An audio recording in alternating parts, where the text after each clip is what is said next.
Assalamualaikum warahmatullahi wabarakatuh. Perkenalkan, nama saya Ratna Caridewa Perjuangan, NPM 221000094 kelas B. Dan di sini saya akan menjelaskan tentang sejarah hukum Indonesia. Hukum Indonesia merupakan campuran dan beberapa sistem hukum, yaitu hukum Eropa, hukum agama, hukum adat.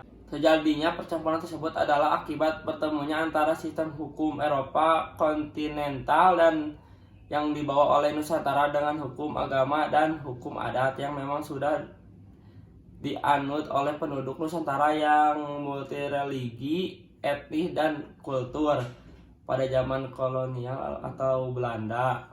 Periode VOC, hukum yang diterapkan bertujuan untuk kepentingan eksploitasi, mendisiplinkan rakyat pribumi dengan cara yang otoriter, dan 3. Perlindungan terhadap VOC. Periode liberal pada tahun 1854 di pemerintah kolonial Belanda menerbitkan RR 1854 atau Peraturan tentang Tata Pemerintah di Hindia Belanda. Penerbitan RR 1854 bertujuan untuk melindungi kepentingan usaha swasta serta membataskan terhadap eksklusif dan kepolisian dan adanya jaminan terhadap proses peradilan yang bebas. Selanjutnya, periode revolusi pada masa UUDS 1950 telah mengakui HAM, namun pembaharuan hukum dan tata peradilan tidak banyak terjadi serta terjadi dilema untuk mempertahankan hukum dan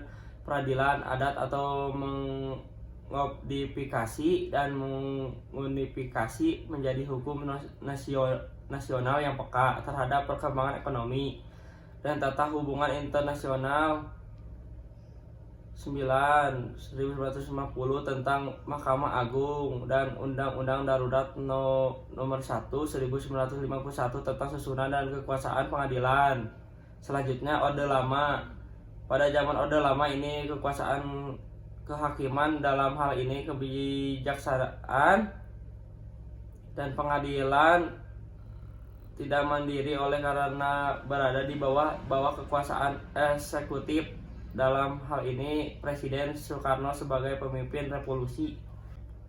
Orde Baru di bidang hukum. Rezim Orde Baru membentukkan pelaksanaan undang-undang pokok agraria dan membentuk beberapa undang-undang yang memudahkan modal asing berinvestasi di Indonesia, di antaranya Undang-Undang Menanam Modal Asing, Undang-Undang Kehutanan, dan Undang-Undang Pertambangan.